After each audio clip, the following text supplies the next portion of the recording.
Hi friends, ಈ video ನೋಡ್ತಿರೋ ಚಿಕ್ಕವರು ದೊಡ್ಡವರು ಪ್ರೇಕ್ಷಕರು ಎಲ್ಲರಿಗೂ ಒಂದು ವಿನಂತಿ. ಇದು ಕೇವಲ ಒಂದು ಕತೆ ಮಾತ್ರ.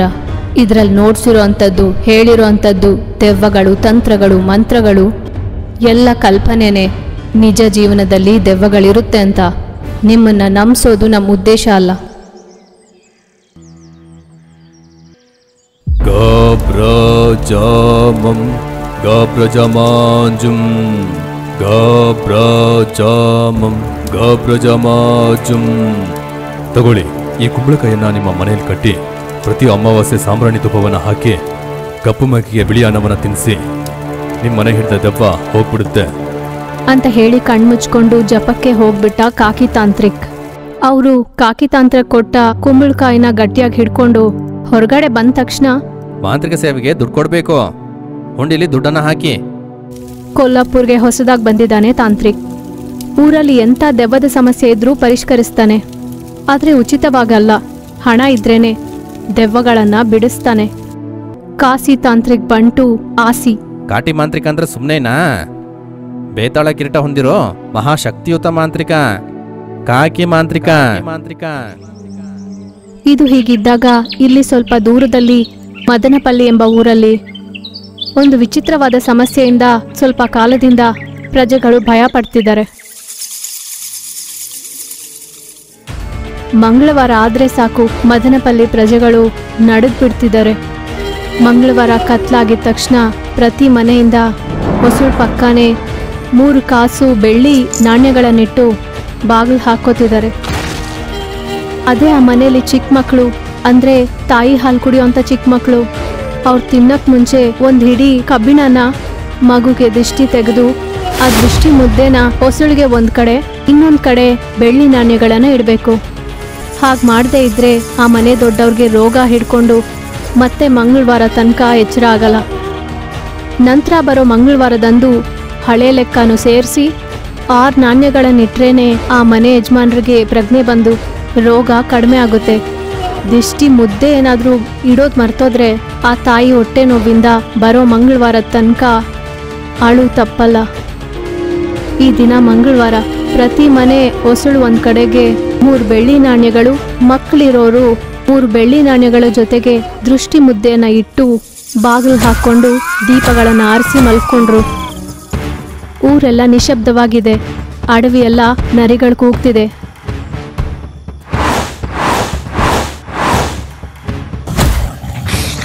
ಸ್ಮಶಾನದ ಒಳಗಡೆಯಿಂದ ಒಂದು ಭಯಂಕರವಾದ ನಾಯಿ ಬಂದು ದೃಷ್ಟಿ ಮುದ್ದೆಗಳನ್ನು ತಿಂತ ಹೋಗ್ತಾ ಇದೆ. ಚಿಕ್ಕ ಮಕ್ಕಳಿದ್ರೂ ದೃಷ್ಟಿ ಮುದ್ದೆಗಳನ್ನು ಇಡದೇ ಇರೋ ಮನೆಗಳ ಮುಂದೆ ಏನೋ ಹಸಿರು ವಾಂತಿಯನ್ನ ಮಾಡಿ ಅಲ್ಲಿಂದ ಮಾಯ ಆಗೋಗುತ್ತೆ.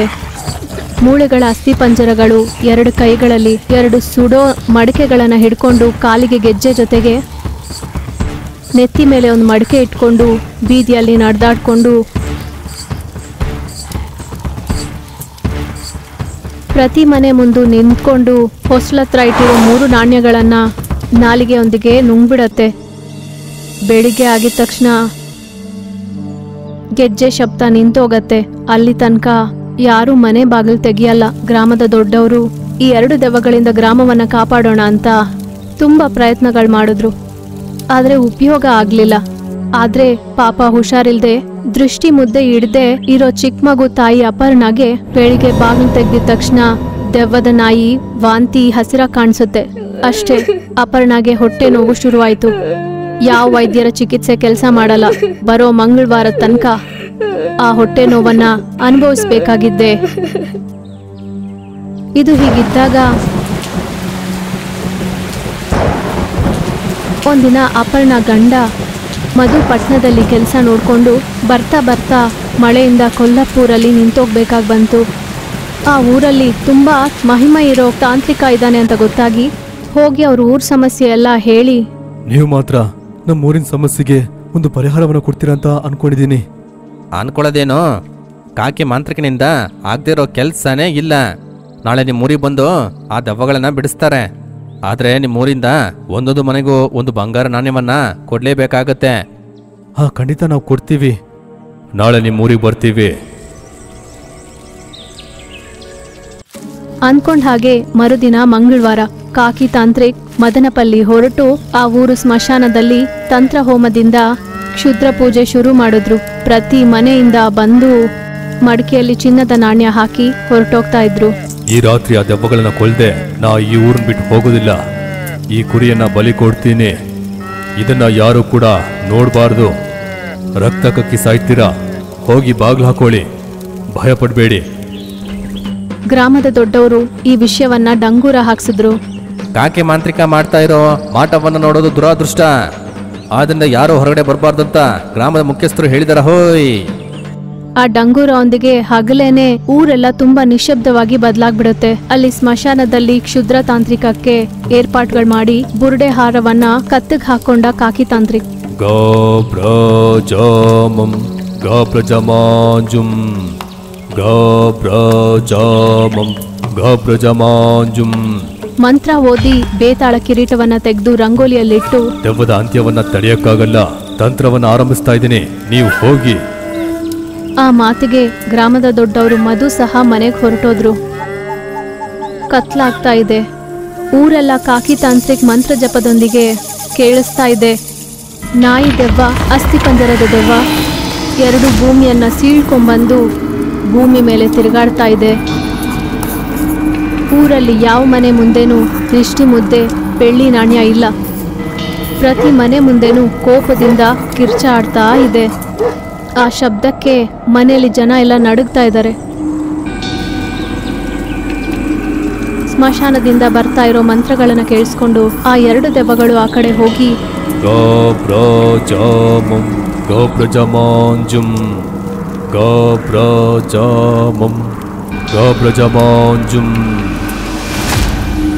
ಸಾಯು ದೆವ್ವವೇ.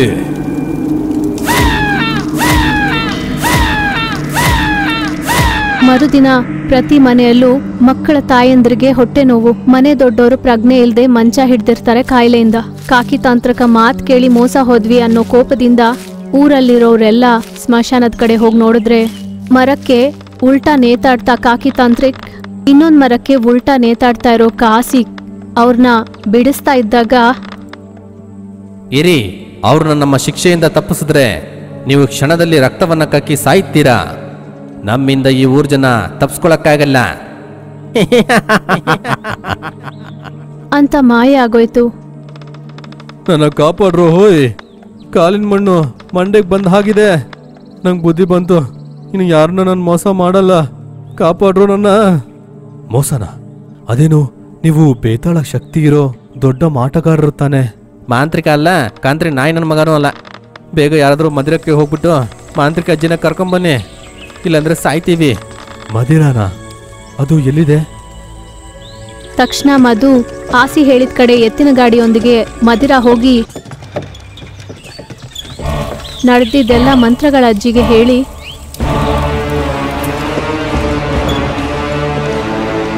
ಅಜ್ಜಿನ ಜೊತೆಯಲ್ಲಿ ಹಿಡ್ಕೊಂಬಂದ. ಅಜ್ಜಿ ನೆಲದ ಮೇಲೆ ಹೊಡೆದೋಗಿರೋ ಬೇತಾಳ ಕಿರೀಟವನ್ನ ನೋಡಿ, ಬೇತಾಳ ಕಿರೀಟನ ಇದು? ಹೊಡೆದೋಗಿರೋ ಚಕ್ಕೆ ಥರ ಇದೆ. ಇಷ್ಟಕ್ಕೂ ಯಾರೋ ನೀವು? ಅಜ್ಜಿ, ಒಂದ್ಸತಿ ನೀವು ನಮ್ಮ ಊರಿಗೆ ಬಂದು ದೆವ್ವನ ಭಸ್ಮ ಮಾಡೋದು ನೋಡಿ. ನೀವು ಹೇಳೋ ಮಂತ್ರವನ್ನು ನಾನು ಕಂಠಪಾಠ ಮಾಡಿ ಕಟ್ಟಿಗೆಯಿಂದ ನಿಂದಿರ್ತೀನಿ. ಬೇತಾಳ ಕಿರೀಟವನ್ನು ಮಾಡಿ ಊರೂರಿಗೆ ನಾನು ತಿರುಗ್ತಾ ದೆವ್ವನ ಕೊಂದು ಹಾಕೋ ಮಾಂತ್ರಿಕ ಅಂತ ಎಲ್ಲರನ್ನ ಮೋಸ ಮಾಡಿ ದುಡ್ಡು ಸಂಪಾದನೆ ಮಾಡ್ತಾ ಇದ್ದೆ. ಈ ಊರನ್ನು ಒಬ್ಬ ಬಂದು ಮನೆಗೆ ಒಂದು ಬಂಗಾರ ನಾನು ಕೇಳಿದೆ, ಅದನ್ನು ಕೊಡ್ತೀನಿ ಅಂದ. ಹೆಂಗೋ ಆ ನಾಣ್ಯ ತಗೊಂಡು ಊರನ್ನ ಬಿಟ್ಟು ಓಡೋಗೋಣ ಅಂತ ಅಂದ್ಕೊಂಡೆ. ಆದರೆ ಆ ಎರಡು ದೆವ್ವ ಬಂದು ಹೀಗೆ ನೇತಾಕ್ಬಿಡ್ತು. ನಾವು ಮಾಡಿದ ತಪ್ಪೆ. ನಮಗೆ ಬುದ್ಧಿ ಬಂತು ಅಜ್ಜಿ. ಬುದ್ಧಿ ಬಂತು ಅಜ್ಜಿ. ಆ ದೆವ್ವದಿಂದ ನಮ್ಮನ್ನು ಕಾಪಾಡು. ಕಾಕಿ ಮಾಂತ್ರಿಕ ನೀನು ಅಲ್ವಾ? ಸ್ವಾಮಿ, ನಮ್ಮ ಗುರು ಹೆಸರು ಕಾಂತ್ರಿ ಕಿರಣ್ ಅಂತ. ಅವ್ರನ್ನ ಕಾಕಿ ಅಂತ ಕರೀತಾರೆ. ಅವ್ರಿಗೆ ಮಾಟ ಮಂತ್ರ ಏನೂ ಬರಲ್ಲ ಸ್ವಾಮಿ. ಮಂತ್ರಗಳ ಅಜ್ಜಿ ಆಕೆ ಮಂತ್ರದಂಡದಿಂದ ಕೆಳಗೆ ಚುಚ್ಚಿದ ತಕ್ಷಣ ಬೇತಾಳ ರಕ್ಷಾ ವಲಯ ಬರುತ್ತೆ. ಗಾ ಪ್ರಾಜಾಮಂ ಗಾ ಪ್ರಮಜಾಂಜುಂ ಗಾ ಪ್ರಾಜಾಮಂ ಗಾ ಪ್ರಮಜಾಂಜುಂ. ಮಂತ್ರ ಓದಿದ ತಕ್ಷಣ ಎರಡು ದೆವ್ವಗಳು ಸಮಾಧಿಯಿಂದ ಭೂಮಿನ ಸೀಳ್ಕೊಂಡು ಬಂದು ಬೇತಾಳ ಚಕ್ರದಲ್ಲಿ ಸಿಕ್ಕಾಕೊಳ್ಳುತ್ತೆ. ಅದನ್ನ ನೋಡಿ ಊರಲ್ಲಿಬ್ರು ಭಯದಿಂದ ಅಲ್ಲಿಂದ ಓಡೋಗ್ಬಿಟ್ರು. ಮಧು ಗ್ರಾಮದ ದೊಡ್ಡವ್ರು ಮಾತ್ರ ಇದ್ರು. ಯಾರ್ ನೀವು? ಯಾಕೆ ಈ ಊರನ್ನ ಪೀಡಿಸ್ತಾ ಇದ್ದೀರಾ? ಆ 2 ದೆವ್ವಗಳು 2 ಆತ್ಮಗಳಾಗಿ ಬದಲಾಯಿತು. ನನ್ನ ಹೆಸರು ಜಯ. ನಮ್ದು ಇಲ್ಲಿ ತುಂಬಾ ದೂರದಲ್ಲಿರೋ ಮೋರಾಪುರ್. ನಮ್ಮ ಯಜಮಾನ್ರ ಹೆಸರು ವಿಮಲ್ ರಾವ್. ಅವ್ರಿಗೆ ಹಣ ಚೆನ್ನಾಗಿ ಸಂಪಾದಿಸ್ಬೇಕನ್ನೋ ಕೋರಿಕೆ. ಆದ್ರೆ ನನ್ನ ಜೊತೆ ಮದ್ವೆ ಆದ್ಮೇಲೆ ವ್ಯಾಪಾರದಲ್ಲಿ ನಷ್ಟ ಬಂದು ತುಂಬಾ ಹಣ ಹೊರಟೋಯ್ತು. ನಮ್ಗೆ ಮಕ್ಕಳು ಸಹ ಹುಟ್ಲಿಲ್ಲ. ಒಂದಿನ ಜಯ, ನಂಗೇನೋ ದರಿದ್ರ ಹಿಡ್ತಿದೆ ಅಂತ ಅನ್ಸುತ್ತೆ. ಯಾವ ವ್ಯಾಪಾರ ಮಾಡಿದ್ರೂ ಲಾಭ ಬರ್ತಾ ಇಲ್ಲ. ಮಗು ಹುಟ್ಟಿದ್ರೆ ನಾನು ಚೆನ್ನಾಗಿರ್ತೀನಿ ಅಂತ ಅನ್ಸುತ್ತೆ. ನನಗೆ ಗೊತ್ತಿರೋ ತಾಂತ್ರಿಕ ಇದ್ದಾನೆ, ಆತನ ಹತ್ರ ಹೋಗೋಣ ಅಂತ ಒಂದು ತಾಂತ್ರಿಕನ ಹತ್ರಕ್ಕೆ ಹೋದ್ರೆ ನನ್ನ ಜಾತಕದಿಂದ ನಮ್ಮ ಯಜಮಾನ್ರಿಗೆ ಕಷ್ಟ ಬಂದಿದೆ ಅಂತ, ಅದು ಸರಿ ಮಾಡ್ಬೇಕಂದ್ರೆ ಇನ್ನ ಒಳ್ಳೆ ಜಾತಕ ಇರೋರ್ನ ಮದ್ವೆ ಆಗ್ಬೇಕಂತ ಸೂಚಿಸಿದ್ರು. ಅದರಿಂದ ತಾಂತ್ರಿಕ ಹೇಳಿದಂತ ಹುಡುಗಿ ವಿಜಯನ ನಾನೇ ಹುಡುಕಾಡಿ ನಾನೇ ಹತ್ರ ಇದ್ದು ನಮ್ಮ ಯಜಮಾನ್ರಿಗೆ ಮದ್ವೆ ಮಾಡಿಸ್ಕೊಟ್ಟೆ. ಆದ್ರೂ ಲಾಭ ಇಲ್ಲ. ವ್ಯಾಪಾರದಲ್ಲಿ ಮತ್ತೆ ನಷ್ಟಗಳು. ವಿಜಯಗೂ ಮಕ್ಕಳಾಗ್ಲಿಲ್ಲ. ನಾನು ವಿಜಯ ಹೋಗಿ ಆ ತಾಂತ್ರಿಕನನ್ನ ಭೇಟಿಯಾದ್ರೆ ನಮ್ಮ ಯಜಮಾನ್ರಿಗೆ ಮಕ್ಕಳಾಗಿ ಆಸ್ತಿ ಬರ್ಬೇಕಂದ್ರೆ ನಾವೇನ್ ಮಾಡ್ಬೇಕು? ಮಂಗಳವಾರ ಸಾಯ್ಬೇಕು, ಮಂಗಳವಾರ ಭಿಕ್ಷೆಯನ್ನು ತಗೋಬೇಕು. ಆವಾಗ ಭಿಕ್ಷೆ 2 ಪಟ್ಟಾಗತ್ತೆ. ಮಗು ಬೇಕಂದ್ರೆ ನಾಯಿ ರೀತಿ ದಿಷ್ಟಿ ಅನ್ನವನ್ನ ತಿನ್ಬೇಕು. ನಮ್ಮ ಯಜಮಾನ್ರಿಗೋಸ್ಕರ ನಾವು ಸಾಯೋಕ್ ಸಿದ್ಧ. ಆದ್ರೆ ಯಾರಿಗೂ ಹೇಳ್ದೆ ನಿಮ್ಮ ಹತ್ರ ಇರೋ ಬಂಗಾರವನ್ನ ತಗೊಂಡು ನಾಳೆ ರಾತ್ರಿ ಆದ್ಮೇಲೆ ಬನ್ನಿ ಅಂತ ನಮ್ಮಿಬ್ರನ್ನ ಈ ಊರಿನೊಳಗೆ ಕರ್ಕೊಂಡ್ಬಂದು ನಮ್ಮ ಕೈಯಲ್ಲೇನೋ ಕ್ಷುದ್ರ ಪೂಜೆಗಳನ್ನ ಮಾಡಿಸಿ ಮಂಗಳವಾರದ ಹೊತ್ತು ಕ್ಷುದ್ರ ಶಕ್ತಿಗೆ ನಮ್ಮನ್ನ ಬಲಿ ಕೊಟ್ಟು ಹೂತಾಕ್ಬಿಟ್ಟ. ಆಗ್ಲಿಂದ ನಾವು ಈ ಊರಿನೊಳಗೆ ದೆವ್ವಗಳಂತೆ ತಿರ್ಗಾಡ್ತಿದ್ವಿ. ಊರ್ ಬಿಟ್ಟು ನಮ್ಮ ಯಜಮಾನ್ರ ಹತ್ರ ಹೊರಟೋಗೋಣ ಅಂದ್ರೆ ಈ ಊರ್ ದಾಟೋದ್ರೊಳಗಡೆ ಆ ತಾಂತ್ರಿಕ ರಕ್ಷೆ ಕಟ್ಟಿದ್ದಾನೆ. ಅದು ದಾಟಿ ಹೋಗದೆ ಇದ್ದಾಗ ನಮ್ಮ ಯಜಮಾನ್ರಿಗೆ ಸಿರಿ ಸಂಪದೆ ಬರ್ಬೇಕಂತ, ಮಕ್ಕಳು ಹುಟ್ಬೇಕಂತ ಅವನು ಹೇಳಿದ ತರ ಎಲ್ಲ ನಾವು ಮಾಡ್ತಾ ಇದ್ದೀವಿ.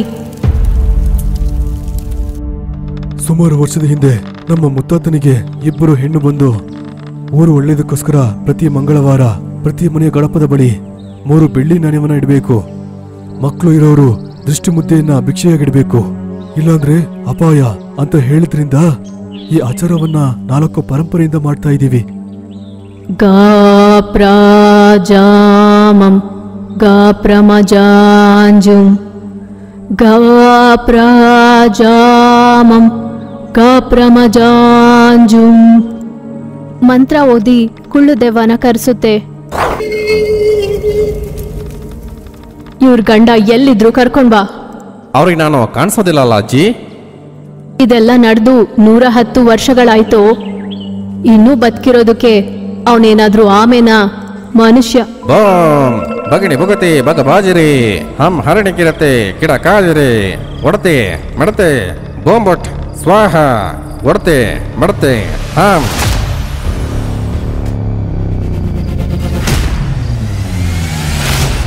ಕುಳ್ಳುದೆವ್ವ ಹೋಗಿ ತಾಂತ್ರಿಕ ಊರಿನಾಚೆ ಕಟ್ಟಿರೋ ರಕ್ಷೆಯನ್ನೆಲ್ಲ ಕೆಡಿಸಿ ಮರಕ್ಕಿರೋ ವಿಮಲ ಆತ್ಮವನ್ನ ಕರ್ಕೊಂಬರುತ್ತೆ. ನೀವು ಯಾವಾಗ ಕಾಣದೆ ಹೋದ್ರೋ ಆವಾಗಿಂದ ಹುಚ್ಚಿನ ಹಾಗೆ ಅಲಿತಾ ಇದ್ದೀನಿ. ಸ್ವಲ್ಪ ದಿನ ಆದ್ಮೇಲೆ ಸತ್ತು ಪಿಸಾಚಿ ಆಗ್ಬಿಟ್ಟೆ. ಅಪ್ಪ, ಈಗ ನೀವು ಕಾಣಿಸ್ಕೊಂಡಿದ್ದೀರಾ, ಬನ್ನಿ. ಅವ್ರ 3 ಆತ್ಮಗಳು ಶಾಂತಿ ಹೊಂದಿ ಗಾಳಿಯಲ್ಲಿ ಸೇರ್ಕೊಳ್ಳುತ್ತೆ. ಕಾಕಿ ಆಶೆಯನ್ನ ಬಿಡಿಸಿ ನಿಮ್ಮಂತ ಮುಟ್ಟಾಳ್ರಿಂದಾನೆ ನಿಜವಾದ ತಾಂತ್ರಿಕರಿಗೆ ನಿಂದೆ ಬೀಳ್ತಾ ಇರೋದು. ಮತ್ತೆ ಈ ತರ ಮೋಸ ಮಾಡಿದ್ರೆ ನಮ್ ಕುಳ್ಳು ದೆವ್ವದ ಕೈಯಲ್ಲಿ ಸಾಯ್ತೀರಾ. ಹುಷಾರು. ಅವ್ರಿಬ್ರಿಗೂ ಬುದ್ಧಿ ಬರುತ್ತೆ. ಅವ್ರ ಊರಿಗೆ ಹೊರಟೋದ್ರು. ಗ್ರಾಮದ ದೊಡ್ಡವ್ರು ಮಧು ಆ ಚಿನ್ನದ ನಾಣ್ಯಗಳನ್ನ ಊರಿನವ್ರಿಗೆಲ್ಲ ಕೊಡೋದಕ್ಕೆ ಹೊರಟೋದ್ರು. ಮದನಪಲ್ಲಿಗೆ ಬಂದ ಪೀಡೆ ಮಂತ್ರಗಳ ಅಜ್ಜಿಯಿಂದ ಹೊರಟೋಗುತ್ತೆ.